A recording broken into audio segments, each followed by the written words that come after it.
Bismillahirrahmanirrahim.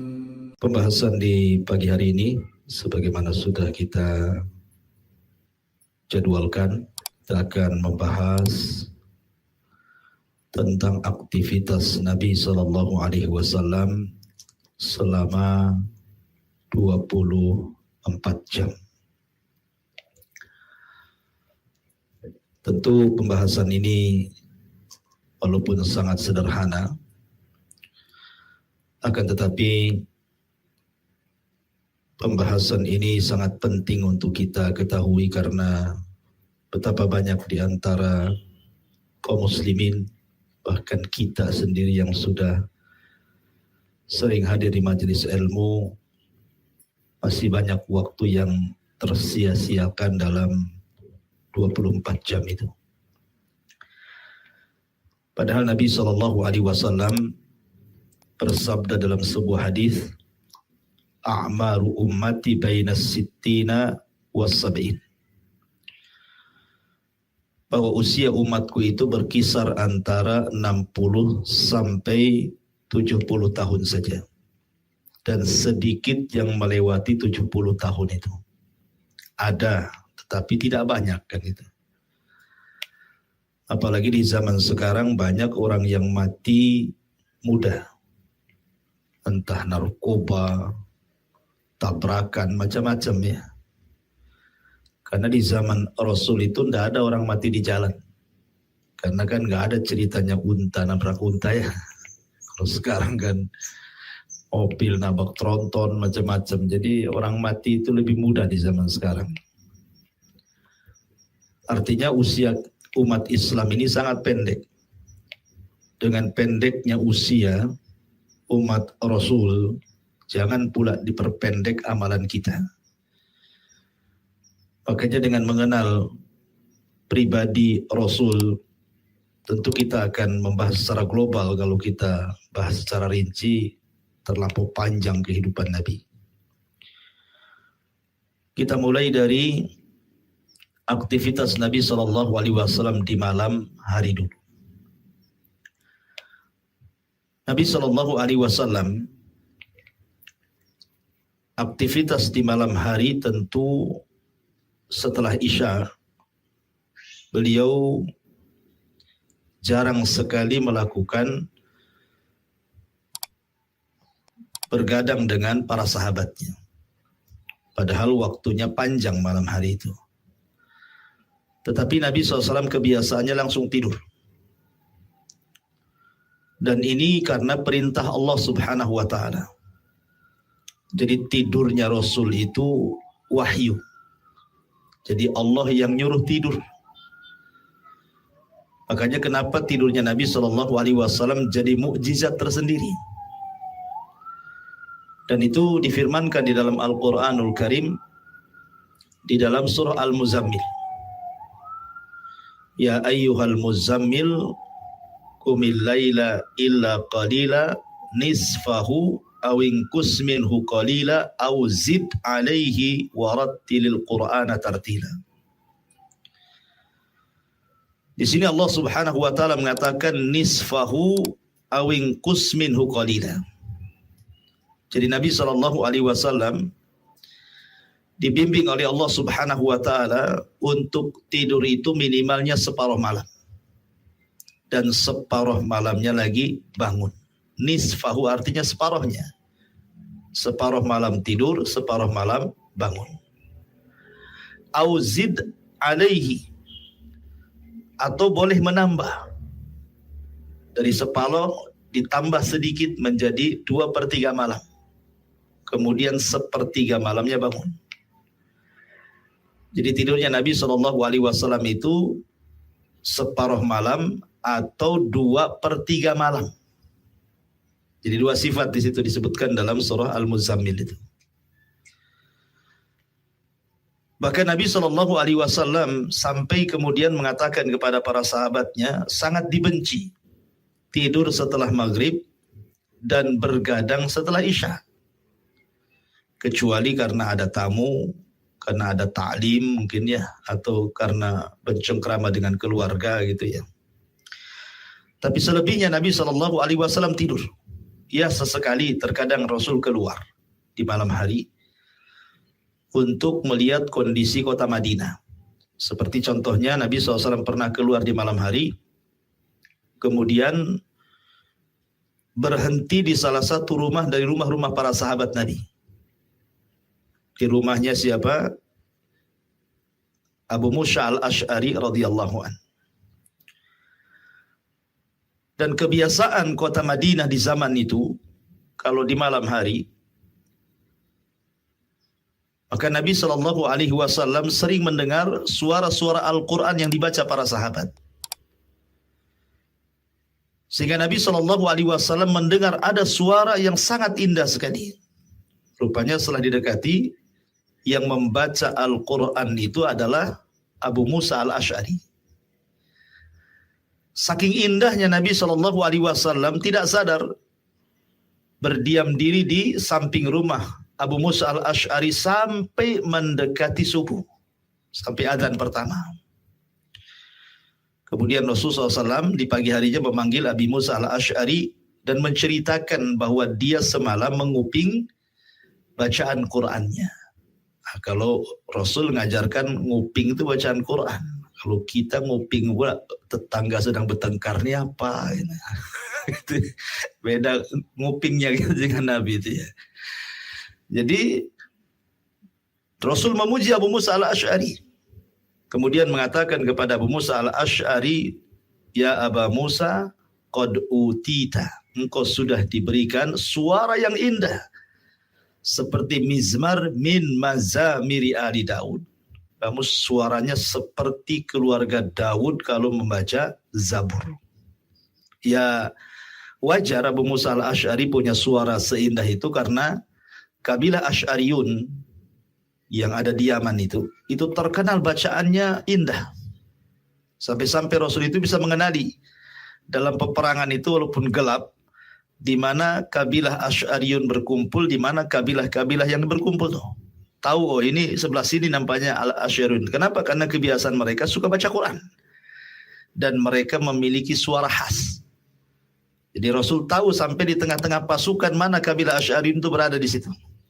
Dan itu sangat penting para pembaca Quran itu di tengah-tengah jihad. Karena itu yang menentukan kemenangan. Ya. Artinya kembali ke tema bahwa Nabi SAW sekali-kali keluar. Tetapi aktivitas Nabi SAW di permulaan malam biasanya tidur. Dan para ulama membahas tentang tidurnya Nabi SAW sebagai mukjizat. Kenapa? Karena kalau kita tidur di awal malam, itu akan membawa kesehatan badan walaupun hanya 4-5 jam.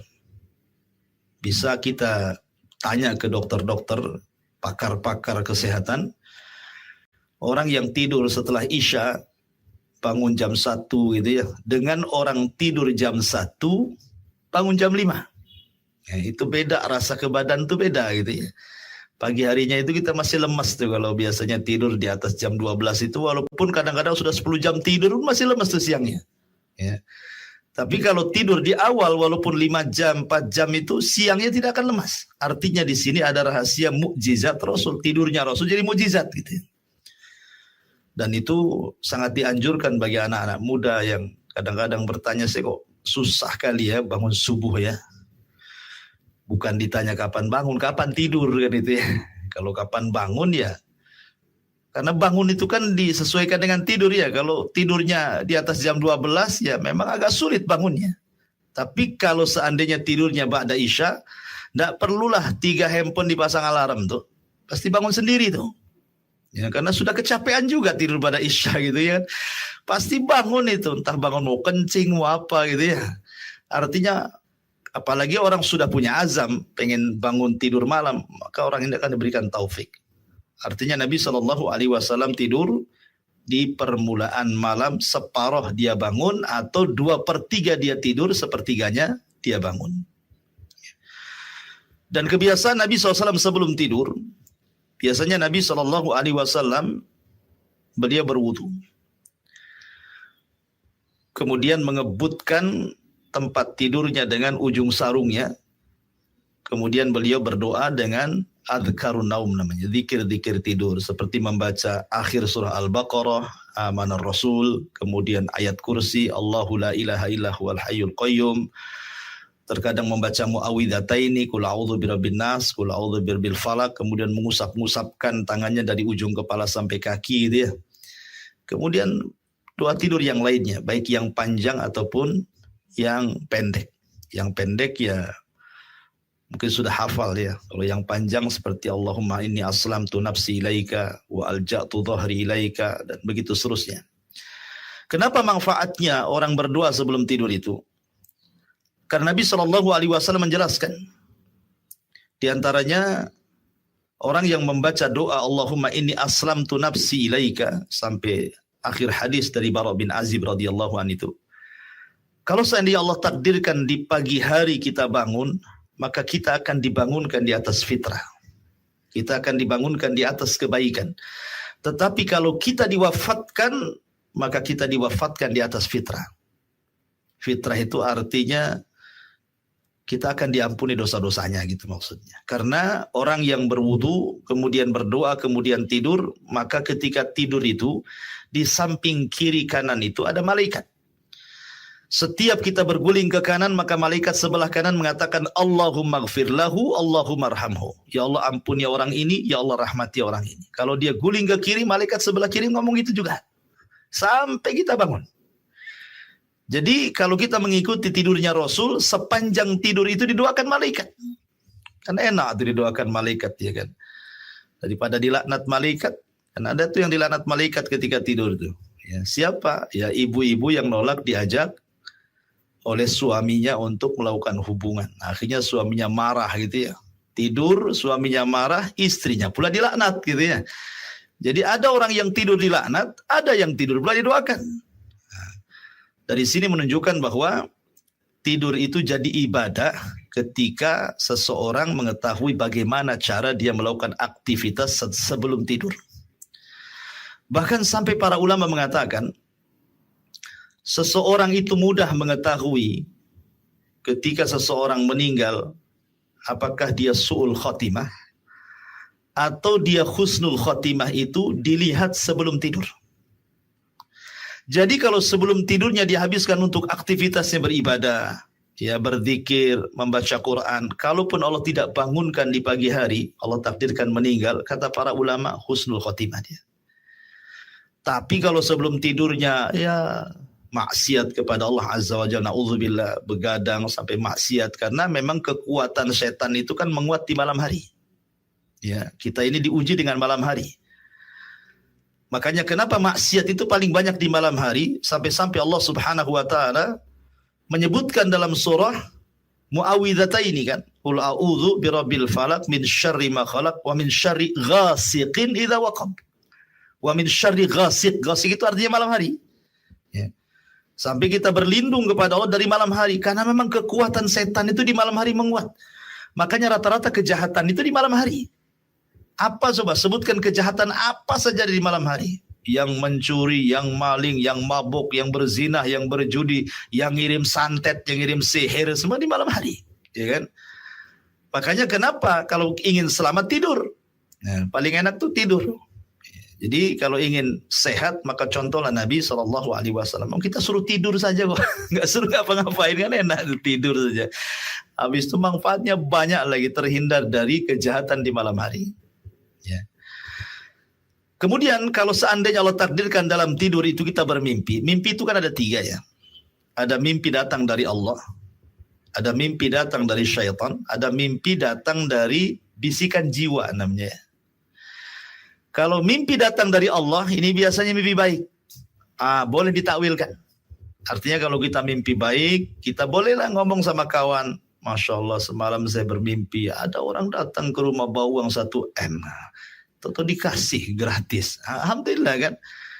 Mudah-mudahan diaminkan kawannya jadi kenyataan kan. Ya. Tapi kalau mimpi buruk berbeda pula. Kalau mimpi buruk itu tidak perlu diceritakan karena tidak mungkin terjadi. Mimpi buruk tidak perlu diceritakan, nggak akan terjadi mimpi buruk itu karena datang dari setan. Ya. Makanya Nabi SAW mengatakan kalau Anda mimpi buruk, langsung bangun, kemudian ta'awud, meludah ke kiri 3 kali. Syukur-syukur Anda bisa berwudu, kemudian ganti posisi tidur. Ya. Karena kalau tidak ganti posisi tidur, takutnya berepisode pula, nyambung pula mimpi gitu ya.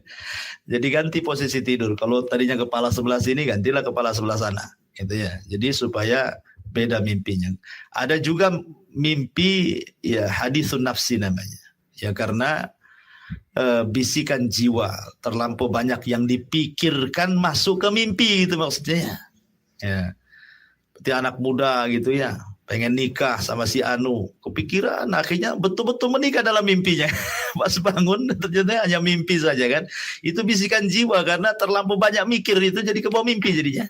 Ya itu namanya bisikan jiwa. Ini pun tidak akan terjadi. Gak usah ditafsirkan, gak usah ditakwilkan. Yang ada takwil itu hanya mimpi baik saja. Kalau mimpi baik ceritakan. Makanya nanti aktivitas Rasul setelah subuh itu terkadang bertanya kepada sahabat, mimpi apa kalian? Itu salah satu aktivitas Nabi itu. Ya. Taib. Jadi Nabi SAW bangun di separuh malam atau di sepertiga malam. Karena Rasul tidurnya separuh malam atau 2/3 malam. Kemudian bangun. Setelah Nabi SAW bangun, aktivitas Nabi bangun biasanya mencuci tangan 3 kali, kemudian bersiwak, karena tidur itu kan merubah bau mulut. Makanya Rasul bersiwak. Kemudian Nabi SAW membaca Al-Quran dan Qiyamul Lail. Aktivitas Rasul itu, kalau setelah bangun dari tidur malam, kalau tidak sholat, baca Quran. Kalau tidak baca Quran, tadabbur. Ya, tadabbur Al-Quran ataupun melihat kekuasaan-kekuasaan Allah di malam hari. Tetapi berbeda pula kehidupan Rasul dengan kehidupan kita gitu ya. Kalau kehidupan di zaman para sahabat Rasul luar biasa.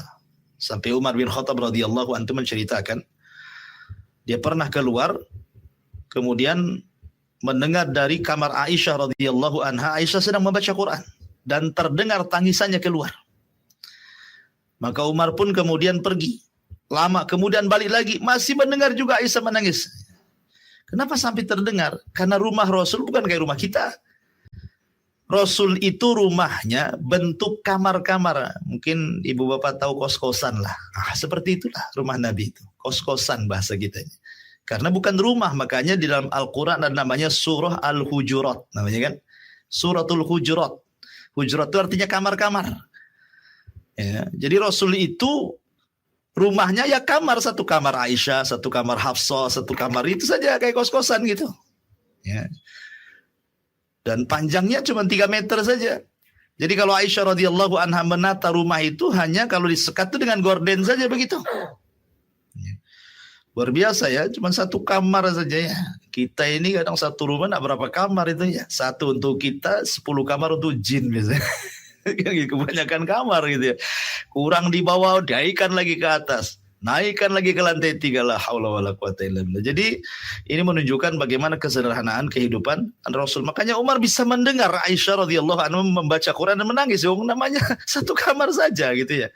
Kehidupan Rasul sederhana. Apalagi juga rumahnya bukan kayak kita, rumah tembok kan, atapnya genteng gitu. Rasul atapnya pakai pelepah kurma. Jadi kalaupun ada orang ngomong ya kedengaran keluar gitu ya. Kalau dia kencang. Intinya bahwa Nabi SAW malam hari beliau terkadang sholat malam dan itu kewajiban bagi Rasul sholat malam.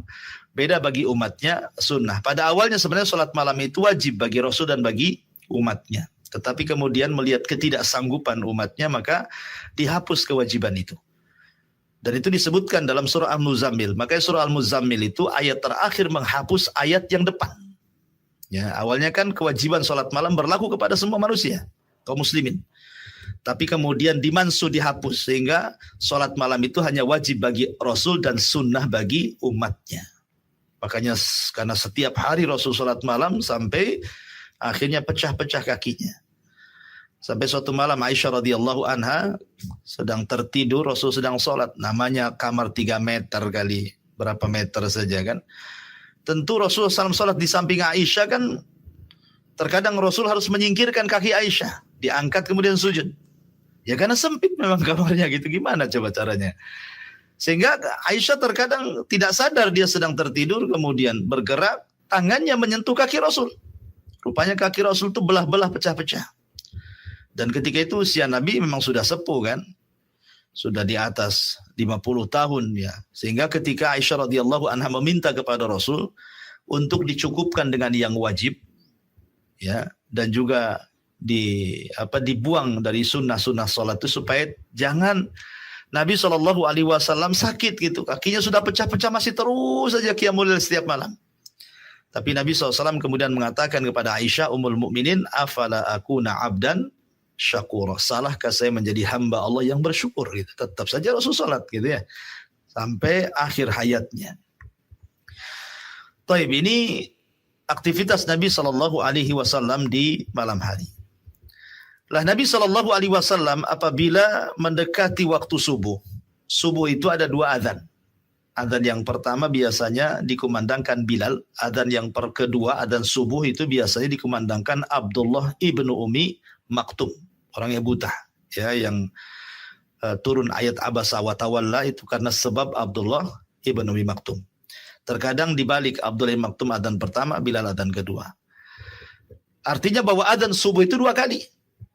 Tapi di negeri kita cuma 1 kali saja ya. Padahal adzan subuh itu 2 kali. Makanya ketika para ulama membahas tentang taswib kalimat as-salatu khairun minan naum itu, menjadi khilaf pandangan ulama.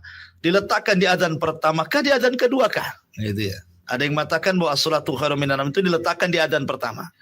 Ada yang mengatakan as-salatu khairun minan naum itu diletakkan di adzan subuh. Itu khilaf ulama. Ya, artinya azan itu 2 kali. Apa fungsi adzan pertama? Nabi SAW mengatakan falyarji qaimuha wal yukidna imuha. Kata Rasul, supaya yang sudah capek sholat malam istirahat. Dan yang tidur bangun, gitu maksudnya. Yang enggak sholat malam bangun, yang sholat malam istirahat. Dari sini mengetahui bahwa akhir dari tidur seorang muslim itu di adzan pertama. Itu paling lambat tuh. Ya. Ketika Rasul mengatakan falyarji qaimuha wal yukidna imuha, menunjukkan bahwa akhir selambat-lambatnya seorang mukmin bangun malam itu di adzan pertama gitu ya. Adzan pertama ke adzan subuh itu, kata Anas bin Malik ketika bertanya kepada Zaid soal waktu sahurnya Nabi, apa kata Zaid? Qadra khamsina ayat. Seperti kita membaca 50 ayat dalam Al-Quran. Ya, kalau seandainya selambat-lambatnya 20 menit. Ya, antara 10, 15 sampai 20 menit. Antara adzan pertama ke adzan kedua. Jadi kalau bisa 20 menit sebelum adzan subuh, itulah selambat-lambatnya seorang mukmin bangun. Karena persiapan sholat subuh masalahnya ya. Ya. Tapi kita kan enggak ya. Kita ini udah 5:30 nanti subuh lanjut lagi gitu ya. Jadi Nabi SAW mengajarkan disiplin kepada seorang mukmin selambat-lambatnya bangun ketika adzan pertama. Lah Nabi SAW ketika adzan pertama biasanya Rasul tidur lagi. Jadi bagi yang sholat malam maka dia diberikan kesempatan untuk istirahat dari adzan pertama ke adzan kedua. Berarti Rasul tidur itu di malam hari 2 kali, 2 waktu. Ya, pertama dari awal setelah Isya sampai separuh atau 2/3 malam, kemudian sholat malam. Kemudian mendekati subuh setelah adzan pertama, maka Rasul tidur lagi. Ya, tidurnya tidak lama, cuman 15 menit karena habis itu kan adzan subuh. Kalau seandainya ada orang bertanya, Ustadz, kalau tidur 15 menit bablas lah subuh kan gitu ya. Iya, kalau tidurnya kayak ibu-ibu telentang pakai bantal, pakai kasur ya. Bukan subuh aja lewat, duha pun lewat kan itu ya. Maksudnya tidurnya itu hayahnya, bentuknya seperti bentuk Nabi. Apa? Miring ke lambung kanan, kemudian telapak tangan dijadikan bantal. Tidur seperti itu nggak akan nyenyak. Coba aja nggak akan nyenyak. Baring ke kanan, ke lambung kanan, kemudian ini telapak tangan jadi bantal. Dan jangan tidur di kasur lah. Tidur di lantai gitu ya, di tikar itu. Itu hanya untuk meluruskan saja. Terkadang Rasul tertidur sampai ngorok, terkadang Rasul ya sleep chicken, terkadang Rasul ya hanya istirahat saja untuk meluruskan badan karena dia habis sholat malam gitu. Dia manusia juga kan, bukan malaikat ya. Ada lelahnya juga makanya diistirahatkan. Nah, dari sini ada 2 waktu Rasul tidur. Yang pertama waktu lama tidur, yang kedua sebentar tidur. Hanya untuk supaya meluruskan badan saja. Karena setelah itu sholat subuh. Ya. Baru Nabi SAW karena memang berdekatan masjidnya nempel. Kalau kamar Aisyah kan nempel ya. Kecuali kamar istri-istri yang lain agak jauh. Terkadang Nabi SAW langsung kemudian sholat subuh. Di situ diawali dengan 2 rakaat fajar dulu. Kenapa 2 rakaat fajar penting? Karena Rasul mengatakan rak'atai al-fajri khairun minad dunya wa ma fiha. 2 rakaat fajar itu jauh lebih baik dibandingkan dunia dan isinya. Maknanya saking besarnya pahala ini sampai Rasul tidak pernah meninggalkan qobliyah subuh ketika safar atau ketika mukim. Kalau ketika safar Rasul tidak pernah melakukan rawatib. Rawatib itu dilakukan Rasul ketika mukim saja. Kalau safar Rasul tidak melakukan rawatib kecuali qobliyah subuh atau dikenal dengan 2 rakaat fajar. Ya. 2 rakaat fajar atau disebut dengan qobliyah subuh. Rasul tidak pernah meninggalkan karena pahalanya besar. Rasul tidak pernah meninggalkan ketika safar dan mukim. Baru setelah itu Nabi SAW kemudian mendengar azan Bilal, azan subuh, kemudian sholat subuh. Ya. Lah sholat subuh Nabi SAW, Rasul itu kalau sholat subuh, dia tidak kurang dari 100 ayat yang dia baca. Artinya menunjukkan bahwa sholat yang paling panjang yang dilakukan Rasul itu sholat subuh. Kan sholat 5 waktu. Sholat yang panjang itu subuh. Karena paling sedikit 100 ayat yang dibaca. 100 ayat paling baca. Adapun yang sedang-sedang saja biasanya di sholat duhur, asar, dan isya. Adapun yang pendek sholat maghrib. Bacaannya itu sunnahnya seperti itu. Kalau subuh itu kalau bisa dipanjangkan. Ya, makanya cari imam yang bagus lah kalau di musola itu yang banyak hafalan gitu ya. Kalau imam yang sedikit hafalan ya si kulhu, kuliah, inna ataina itu yang dibaca. Mau subuh, mau duhur, mau asar. Gak ada perbedaan kan itu ya. Artinya kalau subuh itu Rasul dipanjangkan. Ya. Kemudian aktivitas selepas subuh ini Nabi SAW disebutkan bahwa biasa beliau aktivitas setelah subuh biasanya beliau bertanya soal mimpi. Ya, soal mimpi, apa yang dimimpikan para sahabat Nabi SAW, dan ini disebutkan di dalam sebuah hadis ya. Di mana disebutkan dalam Sahih Bukhari, karena Nabi SAW idza shalla salat subhi. Apabila Nabi SAW salat subuh, ya, aqbala 'alan nas. Setelahnya Rasul biasanya menghadap wajahnya kepada manusia, kemudian bertanya, hal ra'a ahadum minkumul laitar ru'ya. Apakah ada di antara para sahabatku yang semalam bermimpi baik? Ya. Jadi Rasul bertanya di tengah-tengah para sahabat, ada nggak yang mimpi baik semalam itu? Maka sahabat akan menceritakan mimpi-mimpi mereka. Ya, tentu mimpi yang benar dimimpikan. Jangan pula yang nggak bermimpi kemudian cerita dia mimpi. Kata Rasul, sedusta-dustanya orang dusta menceritakan mimpi padahal tidak mimpi. Nah, gitu ya. Itu sedusta-dustanya orang dusta. Nah, jadi kalau mimpi baik cerita. Kata Rasul, kamu mimpi apa semalam? Oh, mimpi ini Rasul. Alhamdulillah, takwilkan sama Nabi. Karena Rasul itu ahli takwil mimpi. Diberikan kemampuan sama dengan Nabi Yusuf alaihi salatu wassalam. Mampu mentakwilkan mimpi gitu. Dan di antara para ulama yang terkenal ahli pakar tafsir mimpi adalah Muhammad Ibn Sirin, seorang tabi'in rahimahullahu ta'ala. Jadi Rasul mentakwilkan mimpi. Ya, kalau sudah semua tidak ada lagi yang bermimpi atau mungkin semua sudah ditakwilkan, maka kebiasaan Nabi SAW langsung berzikir. Langsung berzikir, membaca Quran gitu ya. Sampai mendekati syuruk. Ya, mendekati syuruk, maka Nabi SAW terkadang membuat majelis bersama para sahabatnya. Bertanya soal hukum ini, hukum itu, macam-macam. Baru kemudian setelah masuk syuruk, Rasul sholat 2 rakaat. Yang disebut dengan 2 rakaat syuruk. Dan Rasul menyebutkan pahalanya tuh. Barang siapa yang sholat subuh, kemudian tidak beranjak dari tempatnya, kemudian dia berzikir sampai datang syuruk, kemudian matahari meninggi 1 tombak, dia lakukan 2 rakaat sholat syuruk, maka pahalanya sama dengan haji dan umroh secara sempurna. Nah, luar biasa tuh. Haji sekarang sulit gitu ya. Apalagi kemarin 2 tahun betul-betul corona. Susah mau haji. Ditutup lagi haji kan. Tapi kita bisa mengejar pahala haji dengan cara seperti itu. Apa sulitnya gitu ya? Ya kalau perempuan mungkin di rumah lah.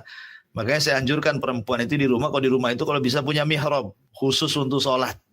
Ya, jangan pula sholat kadang di dapur, kadang di ruang tamu, kadang kayak sejadahnya terbang kemana-mana ya. Jadi kalau bisa punya mihrab khusus di kamar di pojok sana, karena mungkin rumahnya sempit, tak bisa satu ruangan jadi musola, nggak ada masalah. Ya, mau di kos-kosan, mau di mana tempatnya, yang penting ini sajadah jangan bergerak di situ. Nah, di situ saja. Nah, buat mihrab di situ. Jadi nggak pindah-pindah di situ, supaya rahmat Allah turun di situ. Nah, jadi kalau perempuan itu punya tempat khusus bisa mengamalkan hadis ini, karena di situ ada kalimat tidak beranjak dari tempatnya kan itu ya. Berarti dia sholat subuh di situ, tidak beranjak di sana, berzikir, baca Quran, kemudian setelah syuruk lakukan 2 rakaat syuruk. Kalau laki-laki kan di masjid gitu, senang ya sudah ada tempatnya. Pahalanya sama dengan haji dan umroh lagi, dua-duanya dapat. Haji dapat, umroh dapat, taman-taman kata Rasul, sempurna lagi. Bayangkan kan, secara sempurna. Tapi sekali lagi ini hanya perbandingan pahala. Tetap orang yang haji betulan lebih nikmat dibandingkan yang hanya dapat pahala haji dan umroh kan itu. Kalau hanya dapat pahala kan nggak merasakan nengok Ka'bah, nyium Hajar Aswad, nengok unta kan nggak tahu, cuma di YouTube gitu ya. Artinya bahwa beda ya, karena juga tidak menggugurkan haji. Mendapatkan pahala haji bukan berarti gugur ibadah haji. Tetap kalau sudah mampu ya haji gitu ya. Jangan pula ngaku saya sudah haji, kapan di masjid kemarin gitu kan gitu. Jadi hanya untuk mendapatkan pahala saja. Jadi Nabi SAW aktivitas setelah subuh, sekali lagi dia bertanya kepada sahabat masalah mimpi, kemudian berzikir gitu ya. Kemudian bercengkrama dengan para sahabat taklim. Nanti setelah syuruk disempatkan Rasul itu berbincang sebentar dengan para sahabat. Biasanya bercerita-cerita, ya bercanda bahasa kitanya. Bercanda dengan para sahabatnya, nanti cerita soal-soal di masa jahiliyah, gimana dulu kalian buat patung dari roti, gitu, lapar kalian ambil kuping kalian makan gitu ya. Pokoknya bercanda, kadang-kadang sahabat sampai tertawa, tapi Rasul tidak tertawa, Rasul tersenyum. Ya, Rasul itu tidak sampai kayak kita kakak nggak jelas itu, enggak. Rasul itu tersenyum, paling gigi gerhamnya nampak gitu saja. Ya, sahabat sampai tertawa, artinya Rasul juga bercanda dengan para sahabat. Baru kemudian Nabi SAW pulang ke rumah istri-istrinya. Biasanya Nabi SAW akan mendatangi semua istrinya. Jadi setiap pagi maka beliau akan datang ke istri pertama, kedua, ketiga, keempat, terus sampai ke 11 istrinya. Dan akan berhenti di istri giliran dia. Di akhir. Ya, sekarang giliran saya Aisyah. Maka diputar dari Hafsah dulu, Hafsah, Zainab, terus nanti terakhir Aisyah. Nah, artinya bahwa walaupun Nabi SAW istrinya banyak, tapi semua terperhatikan gitu maksudnya. Ya, tetap datang setiap hari ke istri pertama mengucapkan salam, nanti bercengkrama sebentar, bercanda gitu ya. Artinya semua terperhatikan luar biasa. Padahal 11 istrinya ya. Antum baru 1 aja nggak diperhatiin. Ini 11 semua terperhatikan kan luar biasa. Ya. Artinya bahwa Nabi SAW betul-betul menjaga hak wanita di situ. Tetap menggilir, tetap datang. Ya. Karena Rasul itu 2 kali datang menggiliri istrinya itu pagi dan sore. Sebelum maghrib Rasul datang lagi. Ya, ke istri pertama, kedua, ketiga, sampai ke istri terakhir yang malamnya akan nginep di situ. Baru dia terakhir di situ. Jadi 2 kali Rasul menjumpai istrinya. Pagi dan sore biasanya. Itu kebiasaan Nabi. Ya, betul-betul berinteraksi dengan keluarga dekat Nabi itu. Luar biasa ya. Terperhatikan betul 11 istrinya. Maka setelah kemudian ya, tapi makanya kan terkadang beberapa istri itu kalau kelamaan harusnya di bagian dia gitu atau di tempat lain, itu akan menimbulkan cemburu masalahnya. Karena ini pun terjadi di istri Nabi gitu ya, manusia bila istri Nabi juga bukan malaikat. Ketika Nabi SAW kelamaan di Zainab gitu ya, kebetulan Zainab membuat air kesukaan Nabi. Air asal susu gitu ya, wedang madu ya. Rasul suka yang manis-manis itu. Akhirnya kemudian pulang ketika itu ada yang mengatakan giliran Hafsah, ada yang mengatakan giliran Aisyah radhiyallahu anha. Tiba-tiba Hafsah dan Aisyah ini pula kong kali kong gitu ya. Kompak pula ini dua istri Nabi ini membuat cerita. Nanti kalau Nabi datang bilang mulutnya bau gitu aja. Kata Nabi SAW, saya tidak makan apa-apa, saya hanya minum saja katanya. Enggak, mulutmu bau katanya. Hafsah ngomong gitu kan, tidak mungkin 2 orang ini kalau saling menguatkan, berarti memang bau gitu kan. Dari situlah dia bersumpah untuk tidak akan minum madu. Ya. Tetapi kemudian Allah tegur kan dalam surat Tahrim. Kenapa kau haramkan yang Allah halalkan hanya gara-gara mencari keridhaan istri-istrimu? Dari situ terbongkar aib Hafsah dan Aisyah, suruh tobat. Ya. Artinya bahwa itu pun terjadi. Gara-gara makanan bisa terjadi. Makanya antum nih kalau poligami hati-hati. Ya, masalah makanan bisa perang ketiga tuh.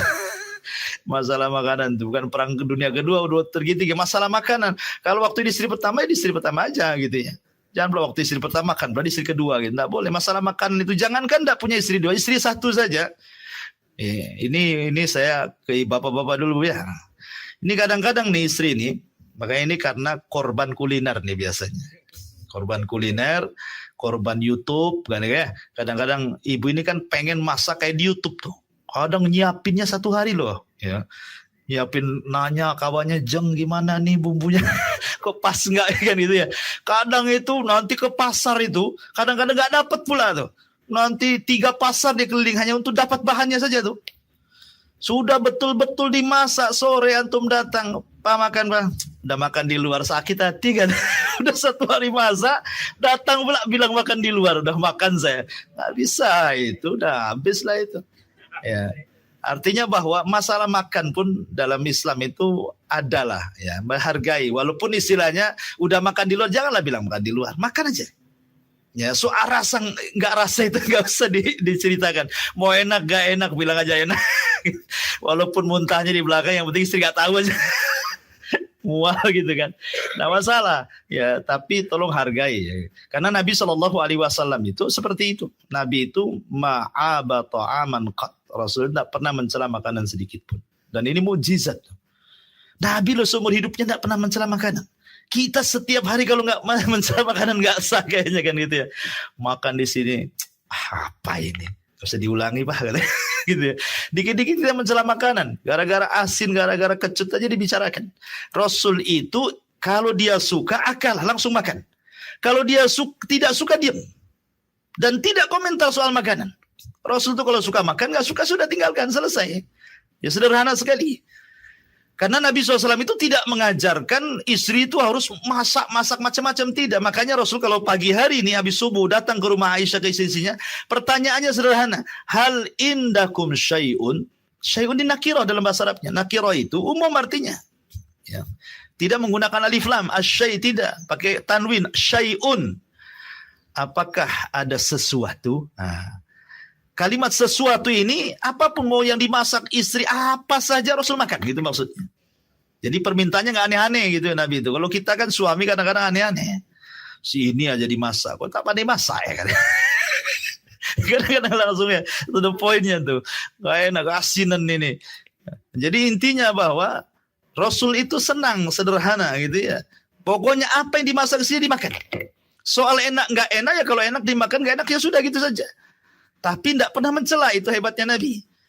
Nah, dan hebatnya lagi kalau nggak ada, Rasul mengatakan idzan ini shaim, kalau gitu saya puasa aja lah, kan enak ya. Kita tidak bisa seperti Nabi. Dibilang nggak cerita puasa, yang ada marah-marah gitu ya. Kok udah ku kasih 1 bulan 500, tak cukup juga katanya. Kok belikan apa tuh 500 itu? Jangan untuk belikan baju katanya. Jadi suudon jadinya. Artinya bahwa Nabi mengajarkan kesederhanaan. Makanya saya katakan stoplah, jangan diwajibkan kuliner itu. Ya makan boleh makan, tapi jangan diwajibkan. Ya karena ada orang wajibkan kuliner itu keluarga itu, kalau di umpamanya hari Minggu libur, nanti keluarga harus makan tempat ini tempat itu. Kalau tidak makan muring-muring itu kan, tidak perlu, ya kan? Karena itu bukan kewajiban. Bahkan ada yang mewajibkan kuliner itu lebih wajib daripada sholat 5 waktu itu. Itu bahaya ya. Taib, kembali bahwa aktivitas Nabi SAW setelah subuh, setelah syuruk, sholat, kemudian Nabi SAW biasanya kalau sudah agak siang beliau sholat duha. Ya, sholat duha itu ya antar 8 rakaat. 11 rakaat, ada yang mengatakan lebih daripada itu. Tapi sependek-pendeknya sholat duha ya 2 rakaat. Kan ya? Paling pendek 2 rakaat. Lah, setelah Nabi SAW mendatangi istri-istrinya pagi-pagi, biasanya bertanya soal sarapan kalau nggak dia puasa gitu ya. Maka Nabi SAW, maksudnya puasa di sini maksudnya bukan puasa ma'ruf Senin Kamis ya. Kalau pas di hari lain Kamis kan tidak mungkin artinya puasa kan. Pas di hari Rabu masalah puasa apa kan itu ya. Maksudnya puasa di sini ada diartikan puasa ya sudah nggak makan lah kalau gitu ya. Mungkin nanti siang makannya atau malam makannya. Karena beda makan dengan tidur. kalau tidur diatur. Kalau Rasul tidur diatur, betul-betul diatur manajemen tidur itu. Rasul kan tidur 3 kali. Pertama di awal malam, maksudnya setelah Isya sampai pertengahan malam atau 2/3 malam. Yang kedua dari adzan pertama ke adzan kedua gitu ya. Yang ketiga kailulah namanya. Ada tidur kailulah namanya. Kailulah itu tidur, khilaf ulama apakah tidur kailulah itu dilakukan setelah zuhur atau sebelum zuhur. Tapi pendapat yang kuat bahwa kailulah itu dilakukan sebelum zuhur. Ya, paling pendek, paling lambat ya sekitar 20-15 menit lah. Ya, nggak sampai 1 jam kailulah itu. Ya, kalau yang di kantor atau yang kerja di luar ya bisa tidur berbaring di kursi gitu ya, di meja sambil pokoknya disempatkan. Dan subhanallah tidur kailulah ini sampai diteliti. Diteliti sampai ke barat sana. Kenapa dalam Islam itu ada perintah kailulah gitu ya. Di mana Rasul mengatakan kilu fa inna syaitana la yakil, dalam hadis yang disahihkan oleh Syekh Nasir Al-Albani rahimahullah. Rasul mengatakan kilu fa inna syaitana la yakil. Tidurlah siang karena setan tidak pernah tidur siang. Sampai diteliti hadis ini. Apa hikmah tidur siang itu? Maksudnya tidur sebelum zuhur itu hanya 15 menit sampai 20 menit, ya. Rupanya kesehatannya luar biasa gitu. Sampai-sampai Barat meneliti orang yang membiasakan tidur sebelum zuhur itu, maka terhindar dari penyakit jantung dan tidak akan mati stroke. Ya, itu salah satu manfaatnya. Tapi banyak lagi. Ya, ini salah satu manfaatnya saja, tidak mudah terkena stroke. Kalau orang tidur sebelum zuhur, walaupun hanya 10-15 menit. Ya, itu disebut kailulah disebutnya. Manfaatnya luar biasa. Kenapa? Karena aktivitas kita dari pagi sampai siang itu lelah. Ya, makanya kemudian ada istirahat di situ, tidur namanya kailulah sebelum zuhur. Kemudian manfaatnya juga bagi orang-orang yang biasa begadang di malam hari, dia sudah ada stok kan gitu ya, nggak ngantuk lagi karena walaupun tidur siang, walaupun hanya 20 menit itu sudah puas tuh biasanya. Ya. Tetapi bagi kita umat Islam mau barat mau timur meneliti soal kesehatan, kita yakin bahwa apapun dilakukan Nabi itu pasti mujizat di situ. Kita tidak perlulah nengok-nengok barat baru dilakukan, baru dengar barat, oh penting juga baru tidur, bukan begitu kan itu ya.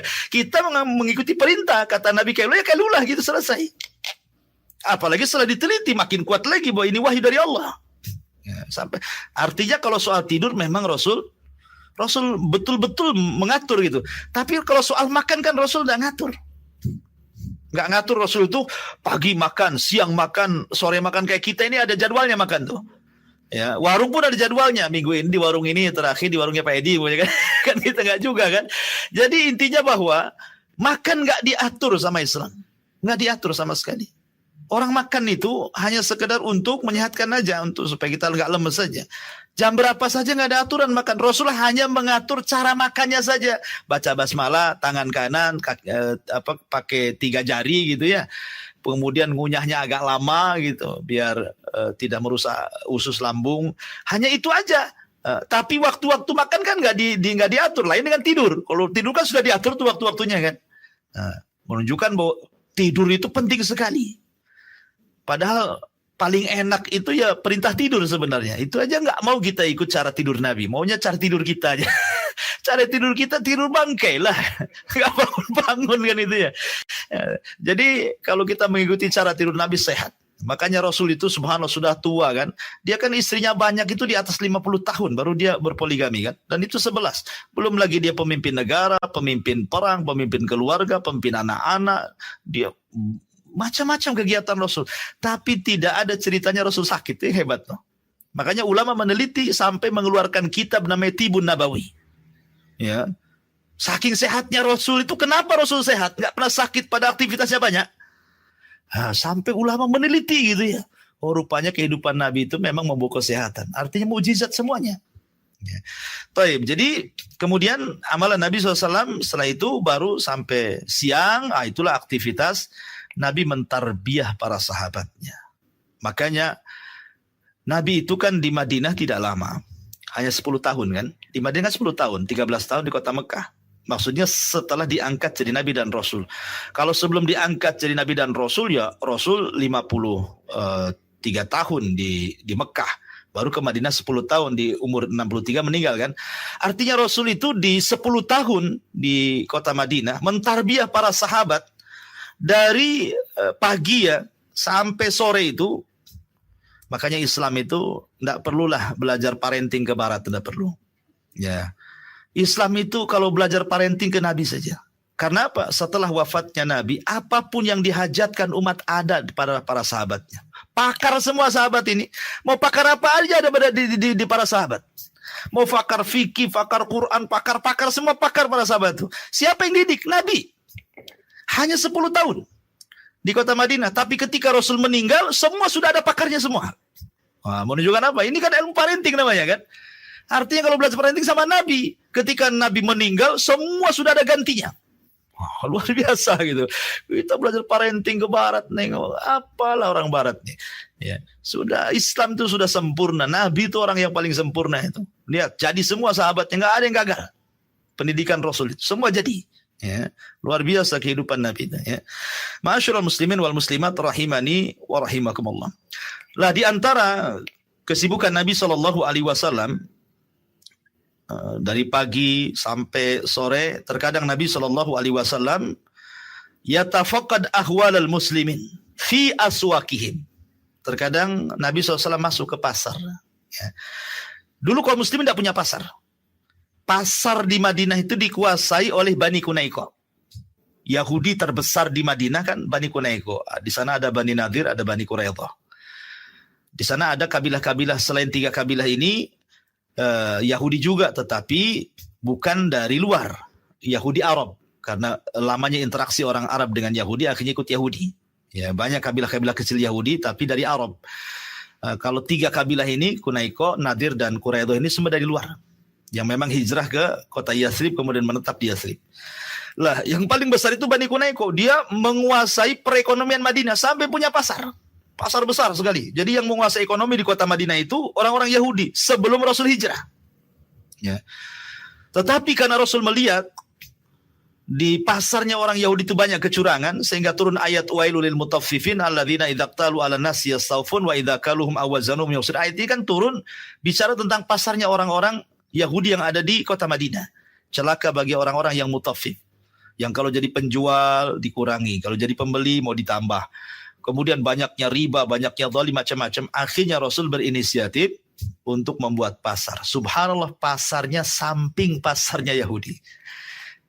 Ya kalau sekarang kan itu ya sebelah-sebelahan gitu ya. Rasul itu supaya apa? Bersaing. Subhanallah, dalam 2 tahun gulung tikar pasarnya Yahudi itu. Kok bisa? Ya kan? Padahal ini pasar kecil awalnya. Karena yang memainkan di pasar Rasul itu bukan orang biasa. Mereka pakar-pakar dagang, orang-orang Mekah kan pakar dagang itu. Abu Bakar, Umar, Utsman, Abdurrahman bin Auf, semua sahabat yang hijrah dari Mekah ke Madinah itu semua pakar dagang. Kalau orang Madinah memang bukan pakar dagang, mereka pakar perkebunan, mereka asli di kebun kurma saja kan. Mereka nggak pakar ekonomi, yang pakar ekonomi orang Mekah. Jadi Rasul itu melihat skill orang, makanya penting kita memberdayakan orang. Ini ahlinya di mana gitu ya. Ya, ahlinya di dagang, makanya Rasul buatkan pasar tuh. Dan Rasul ingin menerapkan bagaimana pasar Islam. Betul-betul Rasul ingin mendobrak, beginilah Islam lo membuat pasar. Makanya Nabi SAW langsung membuat pasar persis di sebelah Bani Kunaiko. Dan dihapuskan semua kecurangan yang ada di pasar-pasar Yahudi dan diterapkan Islam di pasar kaum muslimin. Salah satu contohnya, siapa yang datang, kan, maka dia yang berhak menempati tempat itu. Jadi nggak ada kayak zaman sekarang kios-kios di pasar-pasar ini sudah kaplingnya si anu, nggak ada di zaman Nabi. Siapa yang datang duluan dia nempati tempat itu gitu maksudnya. Dan nggak dipungut pajak. Kalau sekarang pasar malam ada pajaknya itu kan. Antum datang di situ 10.000, 15.000 satu malam kan. Nggak boleh dipungut pajak. Siapa yang datang nempati di situ dan tidak bayar. Kemudian Nabi SAW menghapuskan tatfif dalam pasar, tidak boleh. Justru Rasul menganjurkan untuk sedekah. Jadi kalau ada orang beli sekilo tambah 1 on. Itu maksudnya. Kalau umpamanya seseorang punya kembalian ya hanya 1.000 perak, 2.000 ya diikhlaskan saja, sudah ambil aja gitu ya. Nah, akhirnya para sahabat Nabi SAW di awalnya mengeluh tuh. Rasul kalau kami menjual sekilo ditambah 1 on rugilah kami katanya. Ya. Akhirnya Rasul mengatakan tidak. Itu justru awal dari kunci sedekah dan itu kunci membuka harta. Kata Nabi ya. Betul, akhirnya setelah beberapa waktu yang cukup lama pelanggan orang-orang yang biasa beli di pasar Kunaiko itu pindah pula ke pasarnya kaum muslimin. Ibaratnya kalau kita beli beras 1 kilo, oh ini agak berat nih 1 kilo. Kalau belanja sini sama-sama 1 kilo ringan. Jangan di sana kurang 1 on, di sini lebih 1 on. Ya akhirnya pindahlah langganan kan itu ya. Itu kan membuka rezeki. Nah, sederhana sebenarnya. Sederhana loh. Makanya kan ibu-ibu ini gara-gara 1.000 perak aja bisa pindah langganan. Ya kan gara-gara 1.000 perak loh bisa pindah langganan. Artinya kalau seandainya seorang pedagang itu ya sudahlah, kalau sedikit sedekah kan niatnya sedekah nih. Ditambahin sedikit. Dan kalau kita jadi pembeli, sudahlah jangan sibuk gara-gara kembali 2.000 pedagang itu sampai 1 jam mutar-mutar cari uang nukar itu kan. Kasihan itu. Diikhlaskan saja sudahlah untuk ibu saja kan. Kalau sesama penjual pembeli ini bersedekah berkah tuh dua-duanya. Itu yang menjadikan pasar kaum muslimin maju. 2 tahun pasar Yahudi kolek. Akhirnya Islam menguasai Madinah. Karena ekonomi itu yang menguasai daerah. Ya, kalau sudah ekonomi dipegang, kenapa Barat tuh menguasai dunia? Karena ekonomi masalahnya. Cina menguasai dunia karena ekonomi. Maka sebenarnya itu diajarkan dalam Islam. Kalau ingin menguasai daerah, kuasai ekonominya gitu maksudnya. Ya, makanya Nabi SAW seperti itu menguasai ekonomi. Ya, ini kuasai ekonomi. Ditambah-tambah setelah itu Nabi SAW menyatukan semua antar umat beragama di atas piagam yang disebut dengan piagam Madinah. Walaupun belakangan orang-orang Yahudi berkhianat akhirnya terusir dari Madinah karena perbuatan mereka sendiri. Senjata makan tuan nih bahasanya. Jadi Nabi SAW terkadang masuk ke pasar. Apa aktivitas terus di pasar? Mengecek. Ya, sampai suatu ketika Nabi ada orang jual gandum. Jual gandum itu dia masukkanlah tangannya ke dalam gandum itu. Kalau zaman dulu saya kecil-kecil, saya nggak ada orang jual beras karungan kayak sekarang pakai plastik gitu kan. Dulu kan kalau beras itu kan ditaruh di tempat kemudian digantang kalau orang dulu kan. Ada bambunya khusus untuk ininya kan. Iya, digaratainnya itu. Kalau zaman dulu nggak ada. Zaman sekarang lah makanya pakai plastik, timbullah beras plastik, plastik-plastiknya itu kan. Karena apa? Karena sudah berbeda. Sekarang nggak nampak, jadi nggak tahu isinya. Kalau dulu kan nampak gitu, kadang-kadang diraba-raba, bisa kita ngeraba-raba berasnya, nampak gitu bersih nggak bersihnya, ada kutu nggak ada kutunya, kita nampak di situ. Ya. Jadi Nabi SAW itu masukkan tangan ke gandum, dalam riwayat ke tamar kurma, rupanya di bawah basah, di atas kering gitu kan. Rasul curiga nih. Rasul mengatakan, kenapa di bawah basah di atas kering? Orang ini pula mau membodoh-bodohi Nabi dan mengatakan asabathu balalun ya Rasulullah. Tadi baru turun hujan kata. Lah kalau turun hujan yang basah di atas lah, kering di bawah. Masa ada tuh hujan dari bawah ke atas ini kan? Nabi SAW mengatakan kayak orang bego aja nih kan. Seolah-olah Rasul tidak cerdas, kata Rasul tidak. Kata Rasul kalau seandainya hujan dari langit harusnya yang basah atas, kenapa yang basah bawah? Maka Rasul mengatakan man ghassana falaysa minna. Siapa yang menipu bukan termasuk kelompokku. Kenapa dibilang Rasul menipu? Karena beras yang terkena air kalau ditimbang lebih berat dibandingkan beras kering kan. Jadi zaman dulu itu ya curang itu dalam jual beli beras. Di zaman sekarang sapi aja digelonggongin. Dikasihkan, disuntik air itu sapi gelonggongan ya. Sapi-sapi dikasih gelonggong sekarang ini. Artinya bahwa zaman dulu itu seperti itu. Tetapi kan modus kecurangannya sama aja. Dari dulu sampai sekarang kan begitu modus kecurangannya. Seperti contohnya di zaman Umar bin Khattab. Ada seorang ibu ngomong sama anaknya, nak besok kita jual susu, campur aja susu ini dengan air biar banyak untungnya. Intinya bahwa biasanya kalau dalam di pasar itu dalam jual beli mencurangi itu biasanya ya begitu. Mencampur antara yang baik dengan yang buruk. Salak pondok dengan salak pondok rewot gitu dicampur gitu ya. Jeruk beras tagi dengan jeruk mana dicampur. Nanti yang atas yang dibelah yang bagus. Ya, nanti kadang-kadang sudah dikreseki sekilo di bawah gitu ya. Pas mau dikiloin ambil kresek yang sudah dikiloin di bawah dikasih sama kita. Intinya bahwa kecurangan itu dari zaman ke zaman sudah ada. Sekarang lebih canggih lagi karena sudah online kan. Lebih banyak lagi kecurangannya. Zaman Nabi belum online. Tetapi di sini menunjukkan bahwa Rasul ada perhatian ke pasar. Ya, sampai mengecek para pedagang itu luar biasa.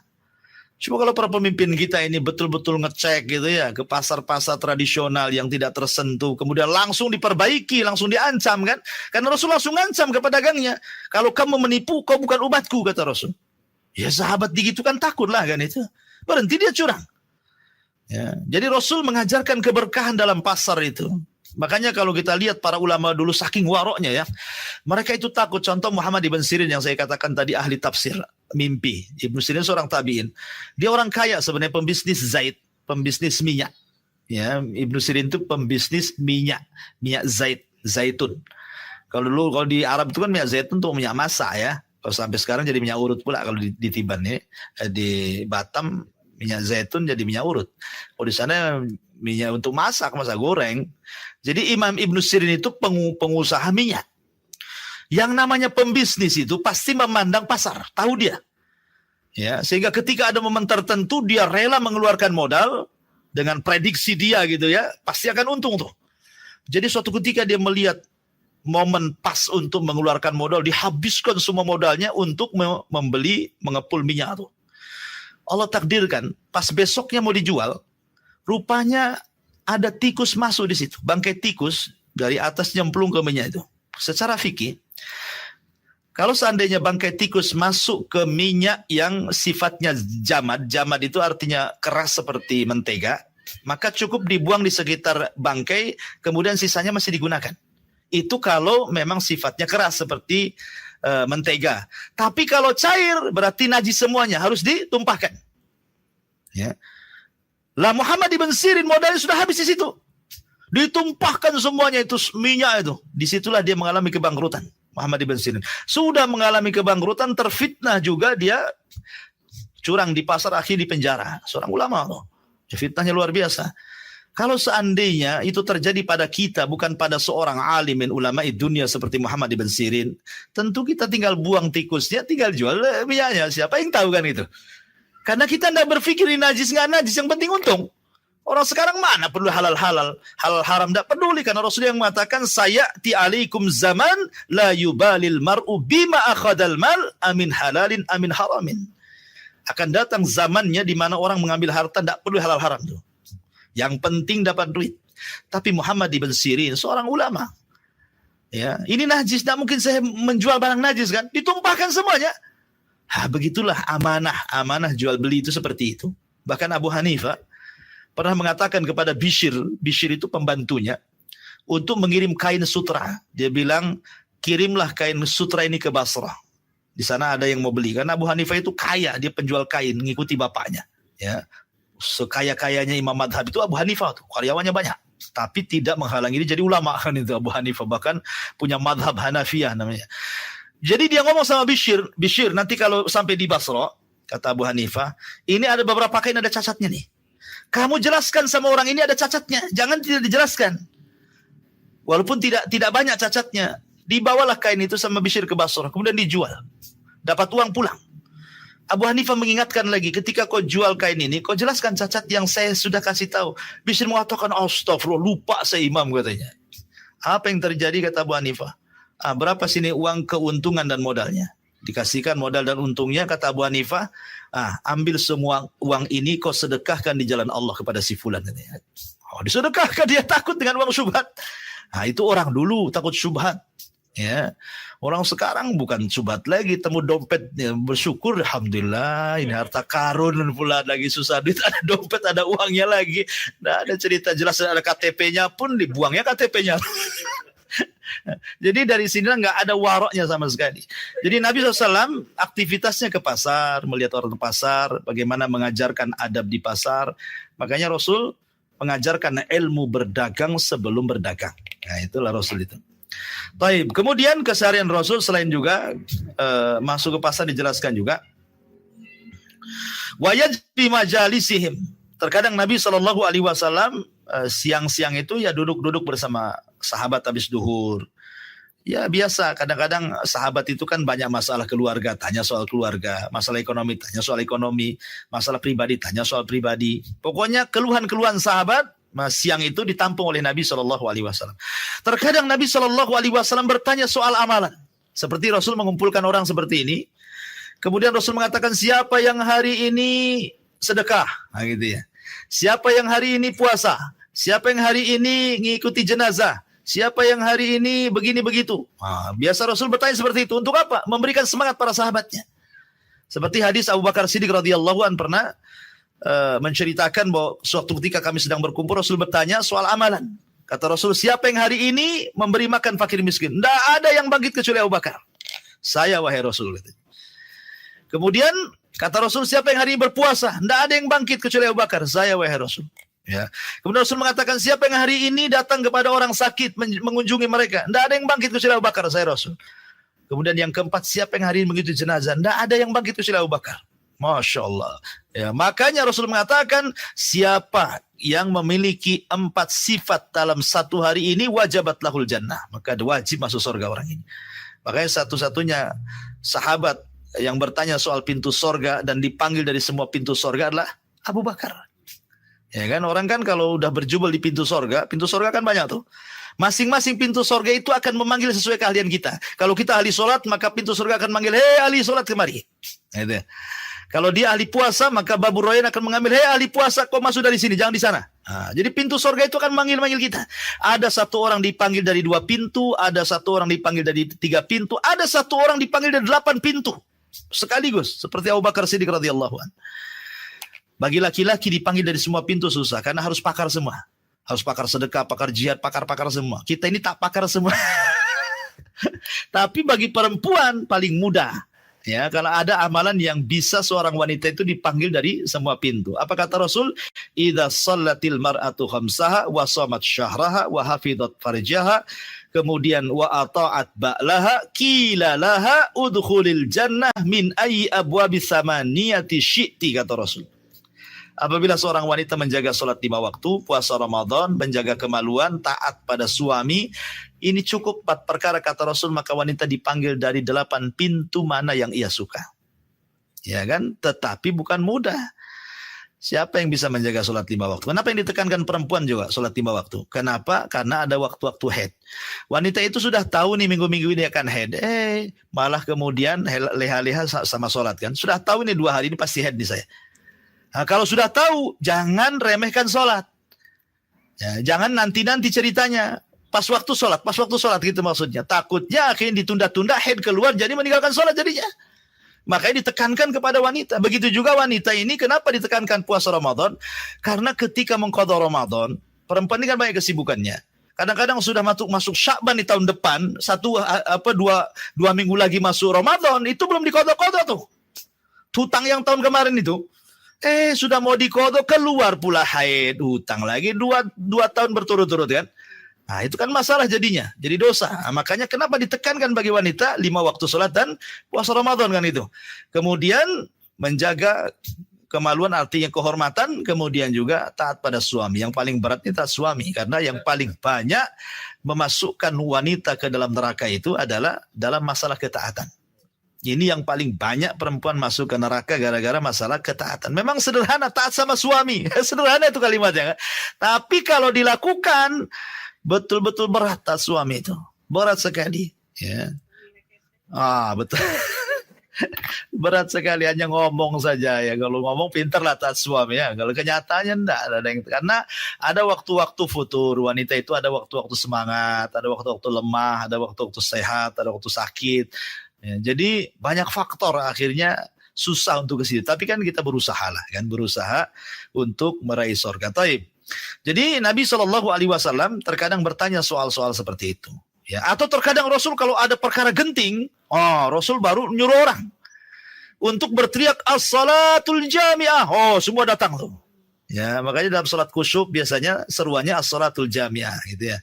Atau salat Id, atau sholat-sholat yang nggak ada azannya, nggak ada qomatnya, itu diganti dengan as-salatul jamiah seperti sholat kusuf. Atau karena ada sebuah peristiwa genting, karena di zaman itu nggak ada mikrofon kayak kita gini. Kalau sekarang kan enak di masjid kan, di perhatian kepada warga RT sekian, tolong hadir hari ini, saya semua dengar. Zaman dulu pakai apa? Teriak-teriak, urat putus kan itu ya. Makanya ada satu orang itu teriak-teriak ke rumah-rumah as-salatul jami'ah, berarti ini ada perkumpulan nih. Biasanya begitu Rasul ada perkara genting, maka Rasul menyuruh sahabatnya untuk berteriak as-salatul jami'ah, maka sahabat kumpul. Contohnya seperti ketika Tamim ibn Aus Ad-Dari ketika itu berlayar dari sampai ke laut, dari mengatakan laut Yaman, dari mengatakan laut Syam, wallahu alam, akhirnya berjumpa dengan Dajjal. Kemudian pulang, akhirnya dia ingin masuk Islam. Ya kan? Kemudian dengan ingin masuk Islam, dia menceritakan kepada Nabi SAW soal perjalanannya. Bahwa dia melihat pulau, di dalam pulau ada binatang berbulu, setelah itu dapat menemui orang yang dirantai dan begitu seterusnya. Kemudian Rasul mengatakan, tahukah kamu wahai Tamim siapa dia? Kata Tamim, nggak tahu. Itulah Dajjal. Karena ada cerita yang penting, maka Nabi SAW sebelum zuhur itu ngumpulin orang tuh sampai dia lupa tidur kailulah saking senangnya karena Tamim ibn Aus Ad-Dari ingin masuk Islam. Ya, kemudian menceritakan kisah Tamim dan dibenarkan oleh Nabi. Satu-satunya Rasul meriwayatkan dari sahabat, inilah Tamim ibn Ad-Dari. Biasanya kan sahabat meriwayatkan dari Nabi. Ini enggak, Nabi meriwayatkan dari Tamim disampaikan kepada para sahabat gitu ya. Nah, itu terkadang Rasul memang kalau ada hal-hal yang penting Rasul kumpulkan orang. Ya. Jadi seperti itu aktivitas Rasul, kadang-kadang ya datang ke undangan walimah, ya undangan akikah, atau terkadang Rasul datang ke undangan hanya meminta Rasul sholat di rumahnya. Seperti kisah Anas bin Malik. Ibundanya meminta Rasul datang ke rumah hanya untuk sholat sunnah di situ. Habis itu kasih makan balik. Nah, jadi penting juga orang undang ke orang soleh itu datang ke rumah gitu ya. Biar dia sholat sunnah di situ atau makan di situ, itu bawa berkah itu. Ya. Makanya Rasul mengatakan sampai kepada masalah walimah pun seburuk-buruk makanan itu adalah makanan yang diundang orang kayanya, kan itu ya, dan orang miskinnya tidak diundang. Maka kalau hendak tidak ada acara dan supaya berkah makanannya, kata Rasulullah, takul illa ma'a taki, janganlah makan kecuali sama orang bertakwa. Nggak harus ustaz, nggak harus kiai, yang penting orang ini baik, taat, ahli ibadah gitu kan, ajak makan. Itu berkah tuh. Memang ada hadis yang dhaif ya, yang mengatakan bahwa ta'amul abriya daun wa ta'amul bukhala terbalik ya, ta'amul abriya dawa wa ta'amul bukhala daun, kata Rasul. Makanan orang yang baik, orang yang ikhlas itu akan jadi obat, dan makanan orang bakhil itu jadi penyakit. Ya, kalau ada orang bakhil ngajak makan, jangan mau pulang mencret nanti. Jadi penyakit. Intinya bahwa aktivitas Rasul sampai seperti itu, dan banyak lagi aktivitas yang semuanya adalah maslahat kepada umat. Kemudian ketika masuk di sore hari, maka Rasul akan keliling lagi ke istri-istrinya, kemudian masuk sholat maghrib. Setelah sholat maghrib, maka biasa Rasul mengadakan ta'lim dan begitu seterusnya, kemudian isya, kemudian tidur. Nah, ya banyak sih kisah-kisah. Rasul juga sakit, bagaimana ketika Rasul sakit gitu ya, Rasul juga safar, bagaimana hari apa yang Rasul dipilih safar. Rasul biasanya kalau safar itu mengambil 2 hari, kalau tidak Senin, Kamis biasanya kan. Itu hari yang biasanya Rasul mulai safar biasanya, kalau nggak ngambil Senin, ngambil Kamis gitu ya. Dan banyak lagi kisah-kisah Rasul jihad, kisah-kisah Rasul banyak sekali. Tidak mungkin, ini kan hanya global saja dari awal, tidak mungkin saya kisahkan. Adapun tentang tempat tinggal Rasul sudah saya jelaskan. Rasul itu tidak punya rumah, Rasul itu hanya kamar-kamar saja. Ya. Kemudian makanan Nabi SAW juga sederhana, kecuali kalau diberikan hadiah. Seperti Aisyah radhiyallahu anha bercerita, kami setelah hijrah dari Mekah ke Madinah itu tidak pernah merasakan enak sampai Rasul wafat. Jadi Rasul itu merasakan enak ketika di Mekah saja. Ketika di Madinah itu hidupnya susah. Ya. Sampai-sampai Rasul dikisahkan oleh Aisyah itu datang bulan, maksudnya 3 bulan berturut-turut gitu ya. Karena menentukan masuk bulan itu kan dengan bulan, melihat bulan kan di waktu maghrib. Sampai 3 kali datang bulan, maksudnya 3 bulan berturut-turut kami tidak pernah masak di rumah, artinya tidak mengepul asap di dapur kami. Sampai seperti itu. Lalu apa yang dimakan wahai ummul mukminin? Kami hanya makan aswadan. Aswadan itu kurma, tamar, bukan rutob. Yang tamar itu yang sering kita makan Ramadan itu, sama air putih saja. Jadi kalau dapat hadiah makan, kalau Rasul makan enak itu biasanya karena hadiah. Jadi dihadiahi orang gitu kan, baru Rasul makan enak tuh. Ya. Makanya Aisyah radhiyallahu anha itu ketika Rasul datang ke rumah Aisyah, kata Aisyah, ada makanan enak wahai Rasul, sengaja aku simpan untukmu. Akhirnya kemudian Rasul makan. Baru dia makan enak tuh kalau dikasih hadiah. Seperti itu Rasul makan. Dan Nabi SAW ya kalau makanan yang paling disukai ya tentu daging kambing. Itu pun tidak semuanya. Biasanya diambil katifnya, paha kambing. Termasuk juga Nabi SAW secara umum ada 3 poin dalam keseharian bersama para sahabat. Pertama, menganjurkan untuk beramal soleh. Yang kedua, menganjurkan untuk berdakwah ilallah. Dan yang ketiga, mengajarkan Al-Quran dan disebutkan keutamaannya yang mengajarkan dan yang belajar Al-Quran. Wallahu alam, ini yang bisa sampaikan. Ya, saya kira cukuplah ya, karena cuaca hujan juga di luar. Mudah-mudahan manfaatnya, insyaallah kita jumpa di lain kesempatan. Subhanakallah bihamdika, asyhadu an la ilaha illa anta astaghfiruka wa atubu ilaik. Allahu ta'ala. Assalamualaikum warahmatullahi wabarakatuh.